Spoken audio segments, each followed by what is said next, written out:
Si tu veux perdre du gras, tu as sûrement déjà entendu parler du déficit calorique. Mais si c'était aussi simple, pourquoi tu n'y arrives pas? Pourquoi tu as tendance à abandonner à chaque fois? Ou tout simplement, pourquoi tu n'arrives pas à le maintenir longtemps? Mon nom est Hugo Lacavalier, je suis naturopathe et étudiant en psychologie. Le déficit calorique, c'est nécessaire, mais complètement inutile si ton cerveau n'est pas capable de produire les comportements en lien avec le déficit calorique. Et ça, c'est ce que personne ne t'explique. Tout le monde te parle de l'alimentation, tout le monde te parle de l'entraînement, mais peu de gens te parlent de ton cerveau. Pour vous illustrer le concept, j'ai envie de vous faire une analogie, l'analogie de la carte routière.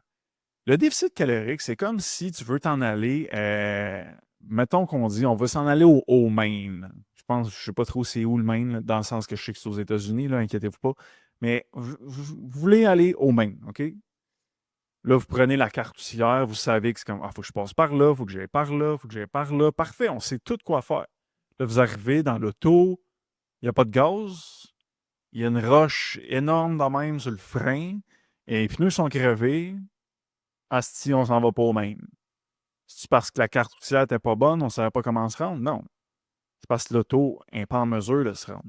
Eh bien, l'auto, c'est toi et le déficit calorique, c'est la carte routière. Tant aussi longtemps que tu n'as pas de gaz dans ton auto, tant aussi longtemps que tu as des flats, tant aussi longtemps que tu as une roche sur ton frein, tu ne pourras pas te rendre à la destination finale de ta perte de gras.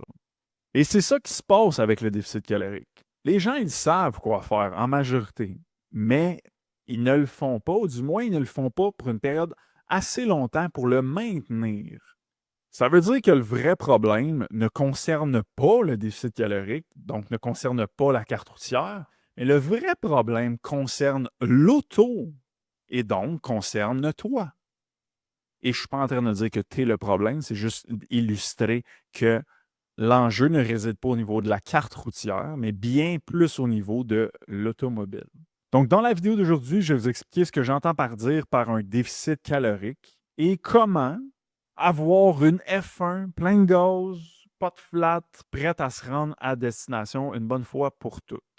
By the way, en parlant de F1, au même moment où j'enregistre cette vidéo-là, lundi à 3h33, on vient de lancer notre plus grosse offre ever, je crois, chez HL, où ce qu'on fait exactement ça, bâtir des F1 chez les gens. Donc, si jamais ça t'intéresse, on donne en plus du coaching one-on-one une carte cadeau de 500 de Airbnb. Donc, si ça t'intéresse, les détails sont dans la description.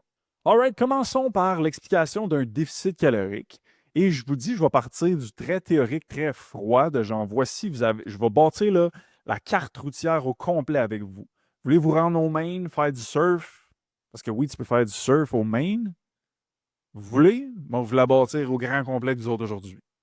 Fait que je vais partir très froid et théorique, puis on va se rendre de plus en plus proche de ça va te prendre un char pour t'emmener là. On va aller voir ça par après. Donc, le déficit calorique part du concept de la balance énergétique. Ça veut dire que s'il y a autant d'énergie qui entre via l'alimentation et qu'il y a autant d'énergie qui sort au niveau de la dépense énergétique, eh bien, ton poids ne bougera pas vraiment. Donc, il va être stable. Donc, si ton but, c'est de perdre du gras, il doit y avoir un déficit énergétique qu'on va appeler déficit calorique. Ça veut dire qu'il va falloir qu'il y ait moins d'énergie qui rentre par rapport à ce qui sort. Et ce déficit-là négatif va faire en sorte que la personne va perdre du gras, va perdre du poids. Donc, sur quoi qu'on peut agir concrètement pour bâtir cette carte routière-là ensemble? Bien, premièrement, il y a 4 catégories de 4 composantes qui font en sorte que les calories vont sortir. Donc, si on dit que pour avoir un déficit, ça nous en prend plus qui sort, qui rentre, on va aller voir c'est quoi les 4 composantes qui font que ça sort et si on a un degré de contrôle sur ces composantes-là. Eh bien, la première, c'est le métabolisme de base qui représente à peu près 70 des calories que vous allez brûler dans votre journée. Eh bien, ça, votre contrôle au day-to-day par rapport à ça, il n'y en a pas vraiment. OK? Donc, c'est comme, on ne pourra pas, mettons, mettre ça sur notre carte routière. C'est comme, votre métabolisme, est-ce que si vous prenez de la masse, ça peut s'accélérer un peu? Oui, mais tu comprends-tu que dans le moment présent, tu peux avoir un contrôle 100% sur, hey, je veux brûler plus de calories dans ma journée, je vais agir sur mon métabolisme. C'est pas vraiment là que tu as le plus de contrôle. Ensuite, on a l'effet thermique de la nourriture. Donc, ici, on parle de tout ce que ça coûte en énergie, digérer, absorber, métaboliser la nourriture qu'on mange. Donc, les protéines ont entre 20 à 30 d'effet thermique. Ça veut dire que pour 100 calories de protéines, tu vas en brûler à peu près 20 à 30. Versus les glucides, on est dans 5 à 10 et les lipides 0 à 3 Ça veut dire que c'est plus avantageux de manger plus de protéines pour perdre du gras parce qu'on va augmenter légèrement, à some point, notre dépense énergétique en mangeant plus de protéines. Ensuite de ça, troisième composante, on a les calories en activité non intentionnelle. Aller porter vos poubelles, faire la vaisselle, faire le ménage, nettoyer la remise, aller au Walmart, acheter une plante, whatever. C'est comme vous bougez, mais c'est pas de façon je fais ça pour bouger. C'est juste les activités de la vie courante. Eh bien, ça, vous avez quand même un certain contrôle. J'y reviens dans pas longtemps sur qu'est-ce qu'on peut mettre en place pour améliorer ça. Et pour finir, on a les calories en activités qui sont intentionnelles. Donc, ici, on parle de tout ce qui est sport, le gym, le cardio, marcher dehors volontairement, courir, faire du vélo, jouer au tennis, jouer au hockey. Ça rentre tout là-dedans. Donc, sachant tout ça, maintenant, comment on peut bâtir notre carte routière volet dépenses énergétiques? Au niveau du métabolisme de base, je l'ai dit, pas vraiment de contrôle là. Au day-to-day, ça veut dire on n'y pense pas.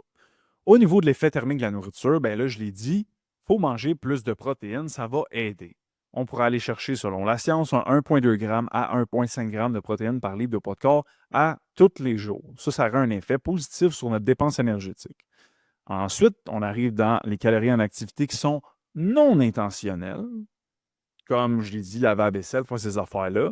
Ce qu'on peut faire pour s'aider avec ça, c'est de se procurer une montre intelligente ou une Whoop pour calculer notre degré d'effort à chaque jour et s'assurer qu'on est toujours au même niveau pas mal à toutes les semaines, à tous les jours, pour pas que, hey, on diminue d'activité physique non intentionnelle sans qu'on s'en rende compte. Donc ça, ce serait un premier petit plan de match à mettre sur notre carte routière. Et où est-ce qu'on a le plus de contrôle?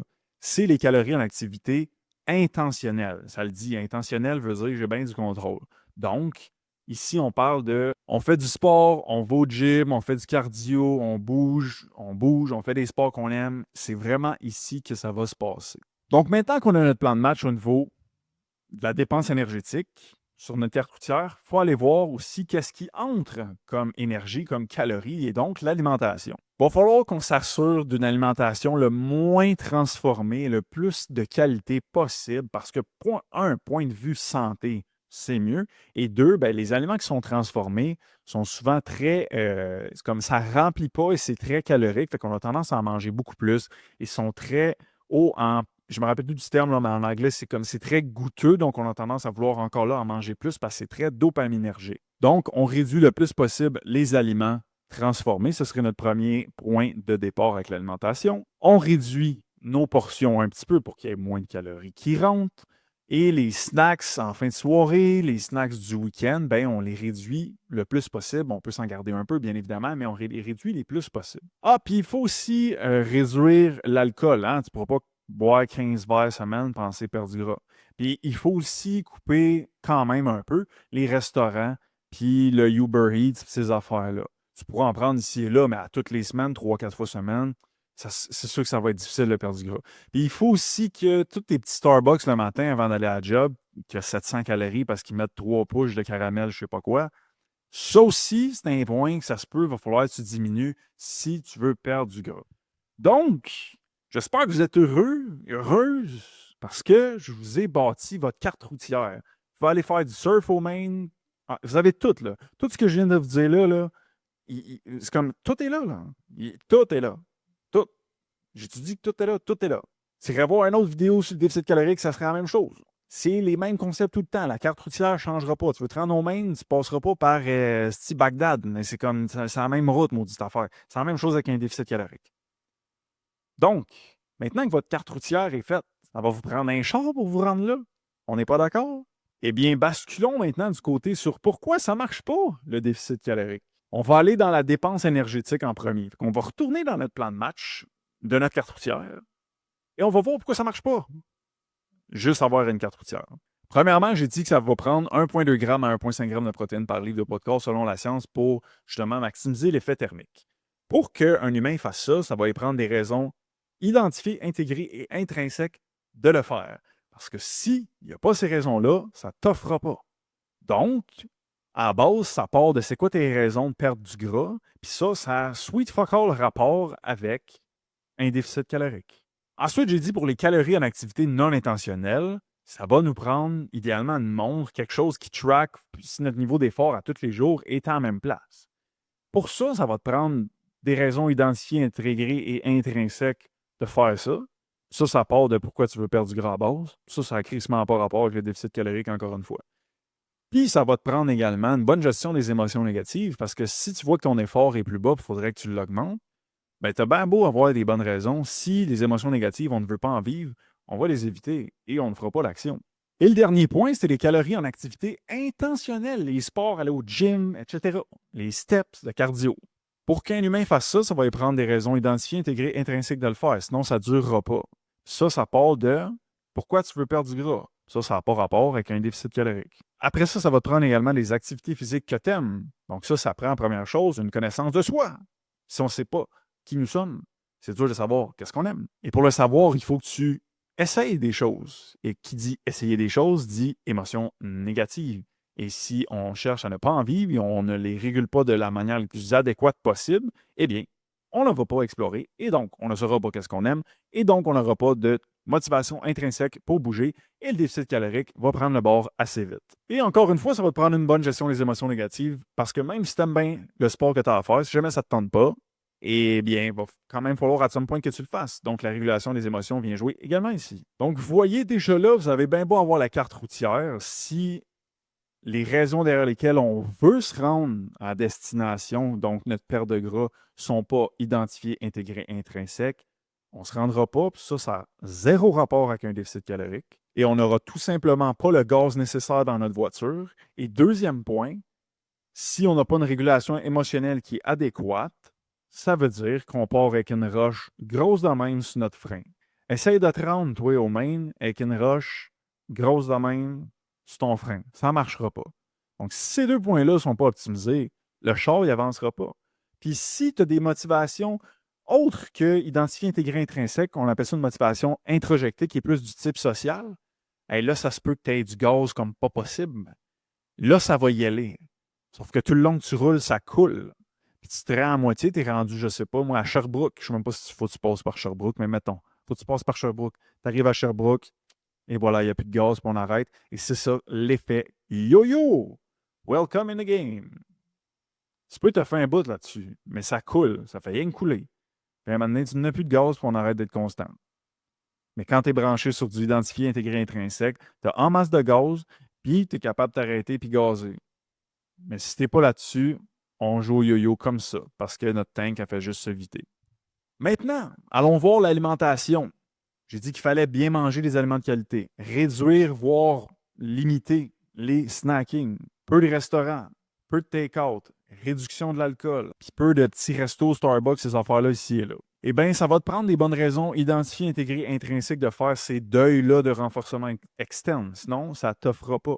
Ça va te prendre une bonne régulation émotionnelle. Sinon, ta bouffe va devenir ton ami numéro un pour réguler ces émotions-là.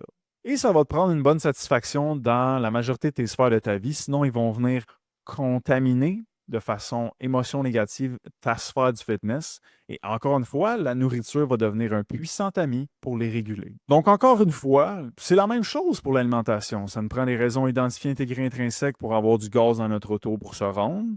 Et si on ne veut pas de roche sur notre frein, ça nous prend une régulation émotionnelle qui est adéquate.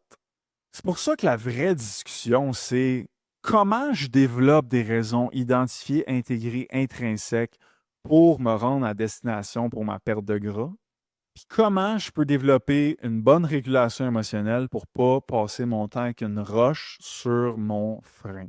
Et c'est exactement ça le focus. Et c'est exactement ça qu'on fait avec nos clients maintenant. Fine l'alimentation, fine l'entraînement. La carte routière est importante.